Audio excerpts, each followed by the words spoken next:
The wacky world of MultimediaJay.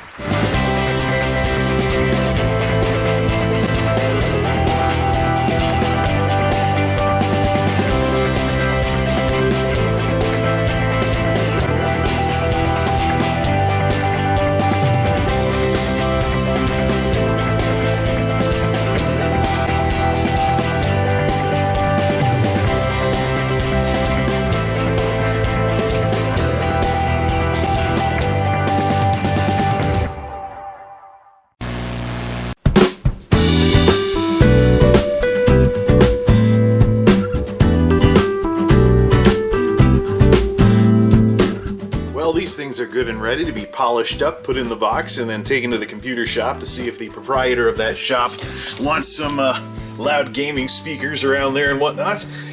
So, it appears I've been out of the game a little too long when it comes to this tech video stuff, and I kind of, if these videos can have plot holes, I found a way to do that last go-round. It seems there's a lot of loose ends that need to be tied up in terms of the discussion related to these things, as well as the overall not worth it type qualities of computer speakers these days. First and foremost, these are, as the title suggested, because I went and looked it up afterwards, after recording all that, I was like, hey, what's the make and model of these things?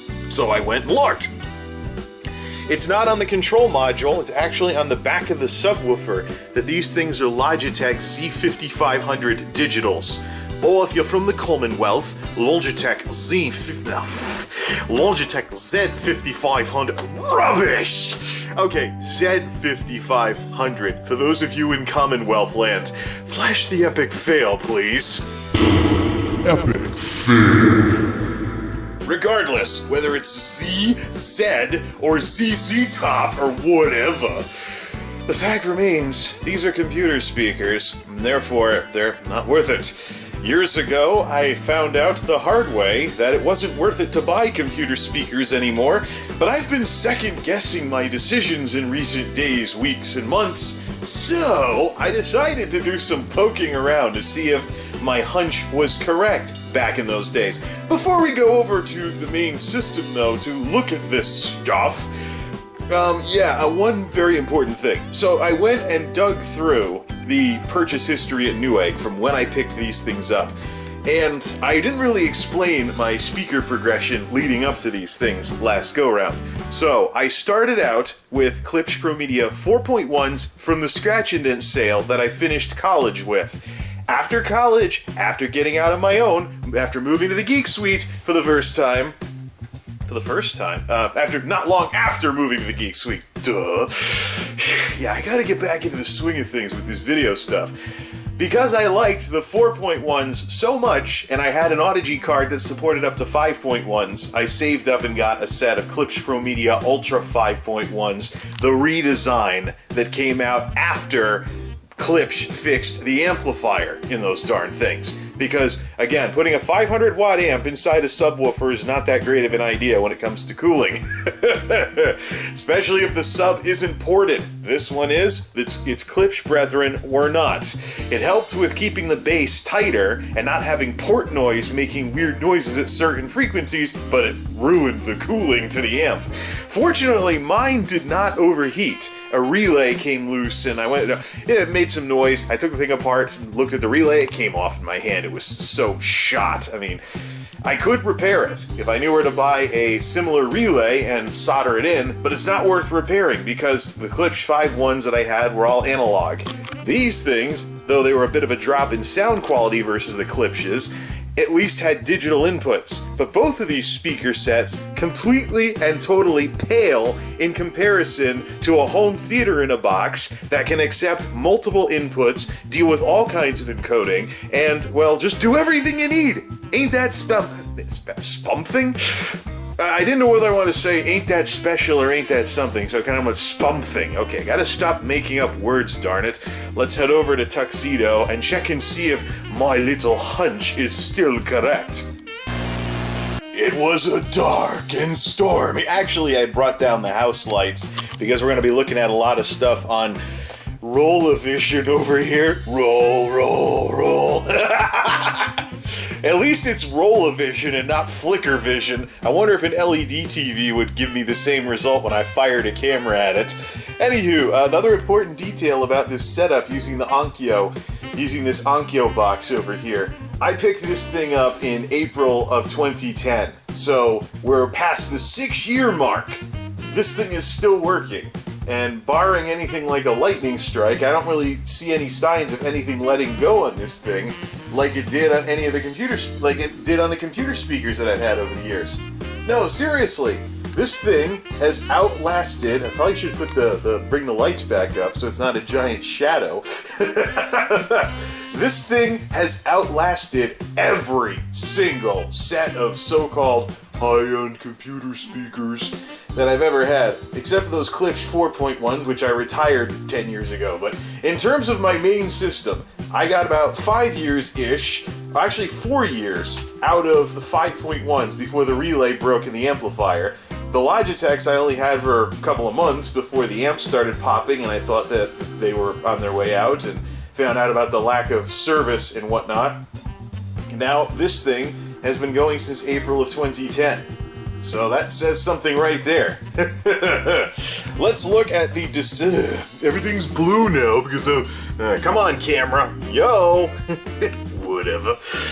Well, this is the part where Drunko is going to say something in the comments about, yeah, man, you have bad lighting. You must be taking lessons from IBS. These are the descendants of those Logitechs, the Z906, or Z906 if you're in a Commonwealth, whatever. Nothing wrong with speaking the Queen's English, you dumb yank. So, here's the descendants of those Logitechs right there. Ooh, look at that. It's like crappy computer speaker plus. And I looked it up. I think the sub on these is only 8-inch. So they even cut down the size of the subwoofer. Well, if the subwoofer is 8-inch, how big is that port? Could you, fire up some rap tracks and shoot soda cans out the side of it or something? Actually, I'm not even thinking rap at this point. I'm thinking like a 20 hertz sine wave or something with the volume cranked up. We'll be talking about port noise when we do some stuff with the 4.1s, because the ProMedia 4.1s had a bit of a problem around a certain frequency. Basically, at a certain frequency, the subwoofer turned into a whoopee cushion. We'll get to that later. Right. So, the Z906s, these are the descendants of those Z5500s over there. I'm gonna say Z because I'm an American. All you Brits and other folks who say Z, get over it! Canadians, too. Anywho, what are these things going for these days? The answer to that question, actual retail price is on Newegg $375, and that's because they're on sale. Regular price is around the $400 mark. So, several years ago, I considered these things as predecessor to not be worth it versus going with an AV receiver setup. And the price hasn't budged, and that's a sale price.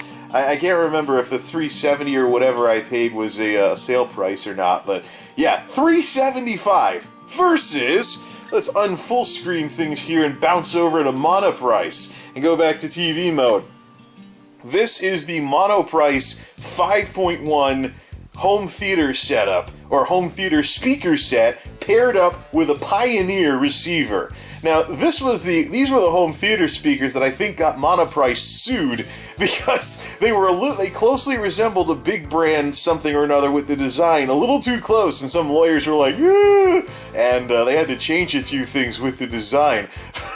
So, anyways, they received some good reviews. I don't have them, so I can't really vouch for them in either direction, because all I'm doing is looking at a picture. I'm not going to be like those review channels on YouTube that, show pictures and this is a really good product, even though they've never bought it. But yeah, this is basically an equivalent to what I have, except it's Monoprice instead of Onkyo, or at least for the speakers. And then the receiver is a Pioneer 5.1, simple enough, versus the Logitechs at $375, but they're on sale. They would regularly cost around $400-ish. What are these suckers going for? $383.49. I think the discussion's over. I mean, you would probably want to look into something a little different than this if you had like a laptop you were taking with you, like those soup can speakers I see all the kids oohing and eyeing over at Walmart and letting me know that they don't have a clue what good sound is about. No. Portable is a completely different monster altogether. Let's give the kids a break. But if you want a formal setup that doesn't, that sits in your living room or at your computer setup and whatnot, we're talking let's factor in the sale price and pretend the $370 of the Logitechs was actually the normal price instead of a sale price at Newegg.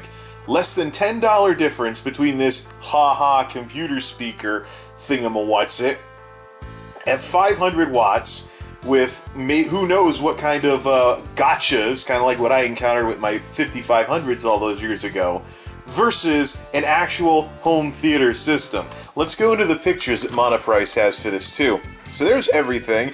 Pretty plain design. I mean, it's Monoprice is like the Aldi of e-tailers. They don't have a lot of SKUs, but they like to move whatever they can and as much as they can. Let's go full screen. Go into TV mode, darn it. I'm supposed to be a multimedia guy. It shouldn't look like a computer. Interactive TV. Actually, this is the real web TV, not like that crap they had in the 90s. So you consider, if you look at the satellites, I think the satellites are still kind of cheesy on the Logitechs. Let's look at what Monoprice has to offer here. So don't forget, Pioneer receiver. Back of the subwoofer, it is powered, unlike my passive sub with the Onkyo setup. Phase switch, it's got it's got a power save mode that powers down when nothing's going through it for auto mode.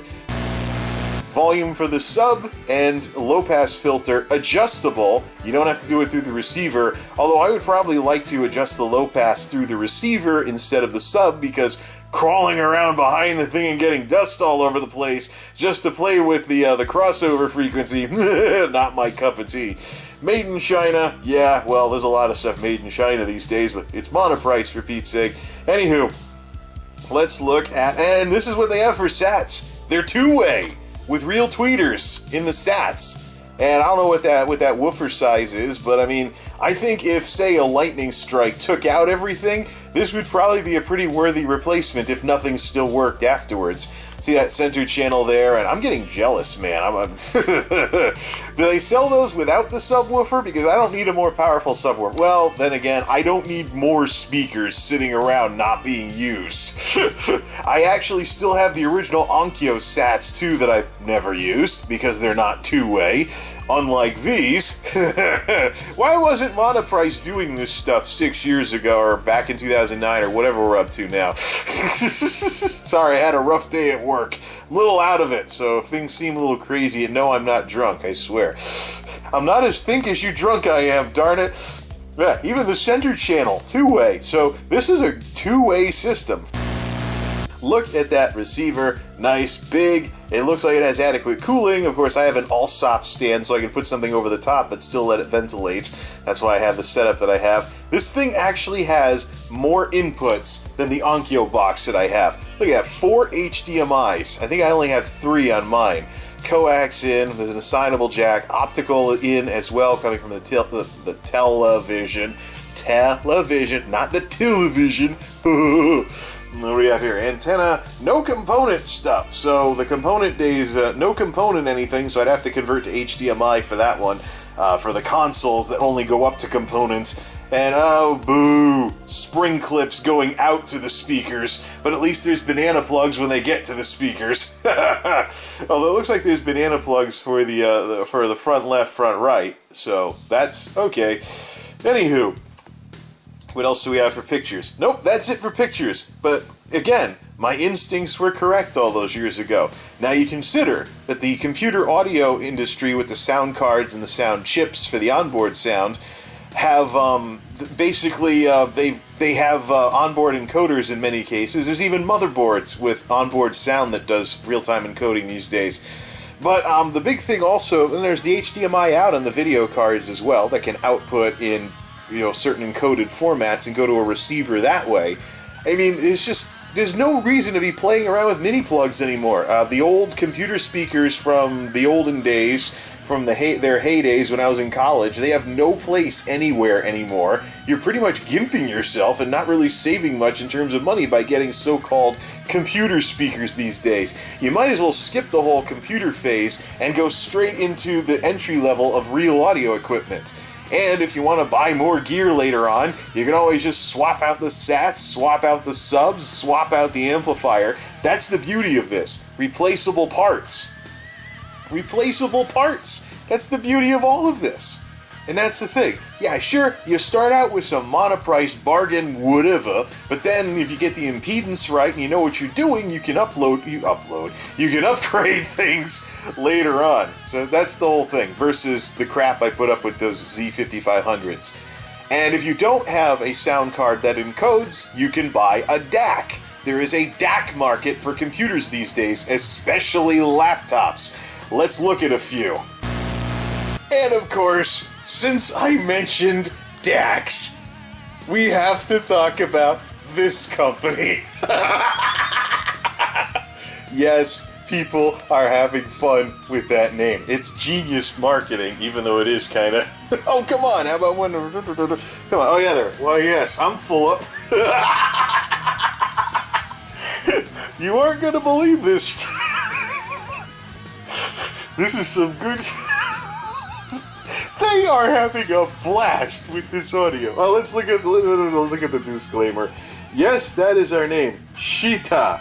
It's a proud German name, host to a long line of audio engineers who slaved away in crumbling Teutonic fortresses as lightning lashed the dark lands outside, working to perfect the best amplification device in the world. Oh, well, no. Yep, it's our name, and it's pronounced, well, like, hey man, that's some really...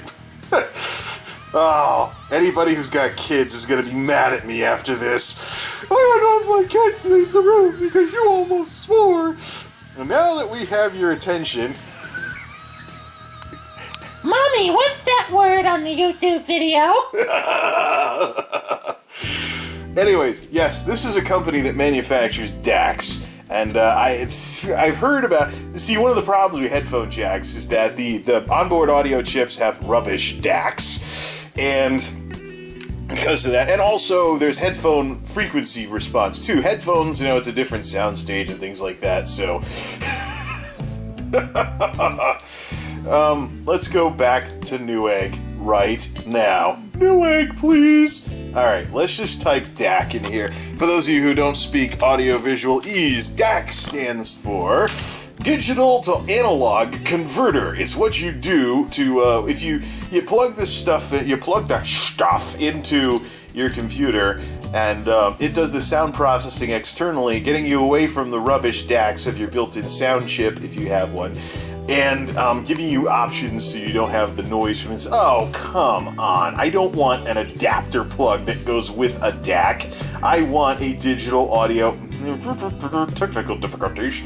Let's look up audio video converters. That should give me better results. No! I don't want these... Wrong. Try again. Epic fail. Etc. Sound cards. Let's look up the one that I saw a creative one in there. Okay, so this is a USB sound card and DAC with a powered headphone amp for $50. There's some $20 ones out there, but yeah, you see it comes in. Let's zoom in and come on. Newegg, I bet some sites have been slow today. I don't know if there's some malicious stuff going on the internet, but yeah, USB in, headphones, that's an out, right? Yeah, no, that's analog. But anyways, I think this might be USB powered. But so it would go USB, everything would stay digital as it left the computer, and then be turned into analog away from the noise of the inside of the computer, which can be a very noisy environment. There's $20. I saw $20 DACs out there once. Look around YouTube. I forgot what the make and model was, but I have seen demo videos of people buying DACs for $20, and they get like 100 decibels out of them by putting them through stereo and whatnot. But that's the thing.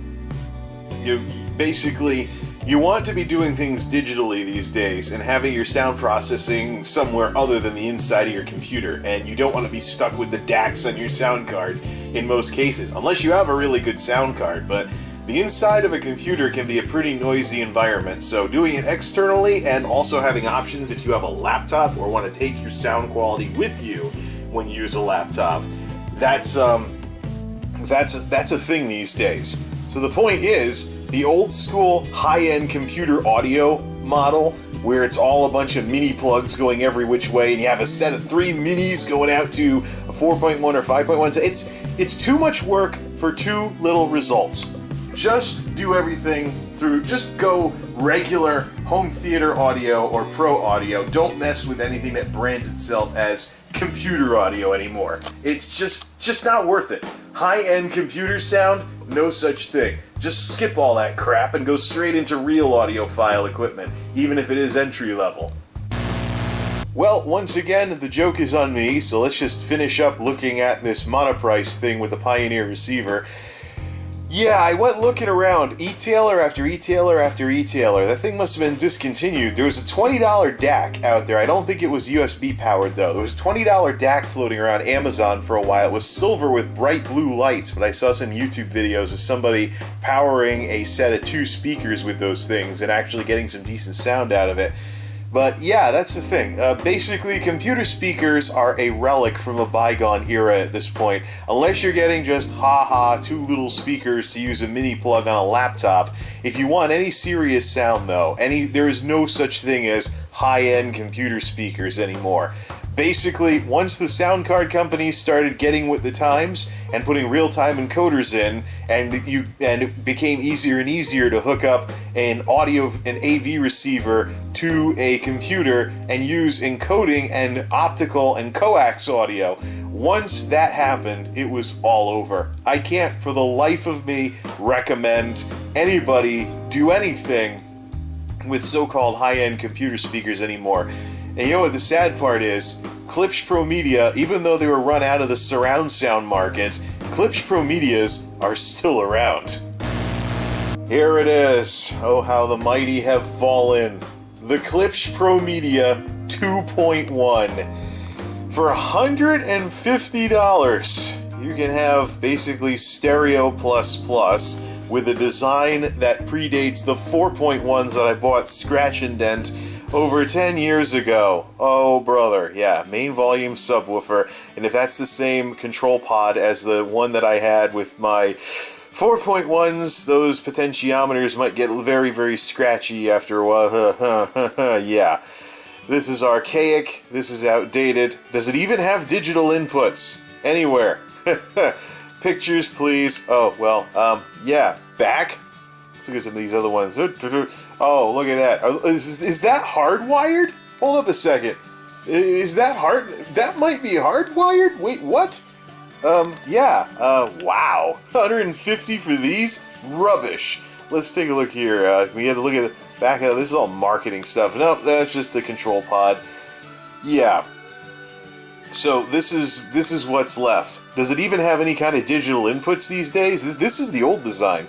This was the one. There was one more before this one that set the standard with Klipsch Pro Media being the top computer speakers back when computer speakers actually meant something. But yeah, I had my fun with the Pro Media Ultra 5.1.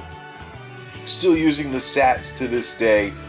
But I just can't look back at this point, especially if there's no digital ins on these things. It's just a relic from a bygone era, so let's just finish everything up looking at these Monoprice ones.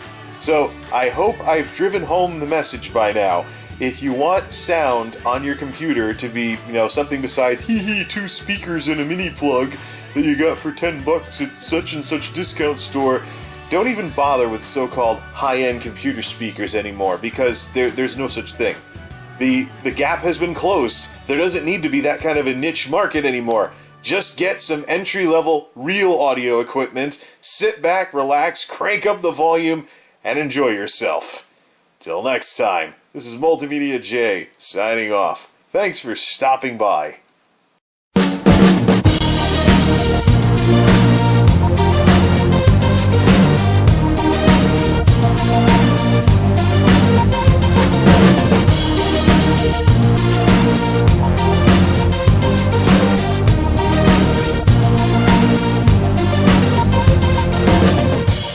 The wacky world of Multimedia Jay.